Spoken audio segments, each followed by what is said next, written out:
Hi friends, welcome to social team பது channel. வீட்டில் guest வந்தவுடனே சட்டுன்னு ஒரு சட்னி அரைக்கணுமா, வாங்க செய்யலாம்.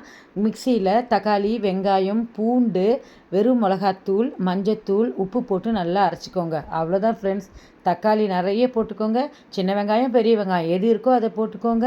அதுக்கப்புறம் மிளகாத்தூள் போட்டுக்கோங்க. பூண்டு போட மறந்துடாதீங்க. பூண்டு வாசனை தான் சூப்பராக இருக்கும். அரைச்சி வச்சுக்கிட்டு எப்போதும் போல் கடாயில் எண்ணெய் விட்டு கடுகு, சீரகம், கருவேப்பிலை தாளிச்சிட்டு அரைச்சி வச்ச விழுதியும் கொட்டி நல்லா இந்த மாதிரி மேஷ் பண்ணி விடுங்க.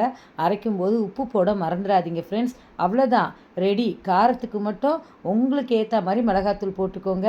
நல்லா கிரேவி கலராக இருக்கணும்னா காஷ்மீரி மிளகாத்தூள் போட்டுக்கோங்க.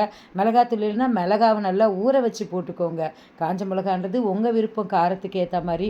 இந்த மாதிரி நல்லா கிளறி விட்டிங்கன்னா ஒரு 5 நிமிஷத்தில் சூப்பரான தக்காளி கிரேவி ரெடி ஃப்ரெண்ட்ஸ். அந்த பூண்டு அரைச்சது, வெங்காயம் அரைச்சதெல்லாம் சேர்ந்து சும்மா கம கம கமன்னு வாசனை வரும். கூடயே ஒரு கைப்பிடி அளவு கொத்தமல்லி எடுத்து போட்டுக்கோங்க.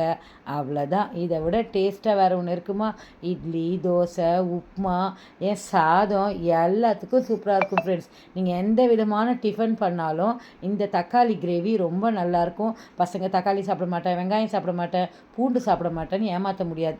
நான் அடை தோசை தான் செஞ்சுருக்கேன். இந்த அடை தோசைக்கு இந்த மாதிரியான ஒரு தக்காளி சட்னி பண்ணோன்னா இன்றைக்கெல்லாம் சாப்பிட்லாம் ஃப்ரெண்ட்ஸ். இந்த தக்காளி சட்னி அவ்வளோ சூப்பராக இருக்கும். பசங்க வெங்காயம் மாட்டுது, பூண்டு மாட்டுது, எனக்கு பிடிக்காது அப்படின்னு அவங்களால சொல்லவே முடியாது.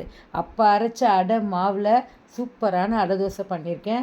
இந்த அடை தோசையும் ரொம்ப ரொம்ப ரொம்ப சூப்பராக இருக்கும். சேனலில் எப்படி ரேஷன் அரிசியில் அடை தோசை போடுறதுன்னு இப்போ தான் போட்டிருக்கேன், போய் பாருங்கள்.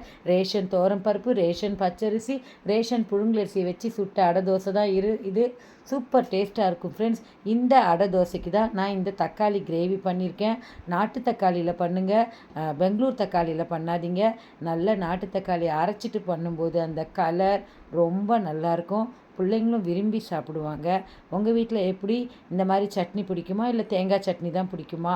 எது பிடிக்கும்னு கமெண்ட் பண்ணுங்கள். மறக்காமல் சோஷியல் டீம் பது சேனலை லைக் பண்ணி, ஷேர் பண்ணி, கமெண்ட் பண்ணுங்கள். பெல் ஐக்கான ஆல் அப்படின்னு இருக்கும், அதை கிளிக் பண்ணி அந்த ஆல்னு வரும், அதையும் கிளிக் பண்ணிங்கன்னா நான் போடுற வீடியோலாம் உடனுக்குடன் அப்டேட் ஆகும். நீங்கள் பார்த்து என்ஜாய் பண்ணலாம். வேறு ஒரு வீடியோவில் பார்க்கலாம் ஃப்ரெண்ட்ஸ். பாய்.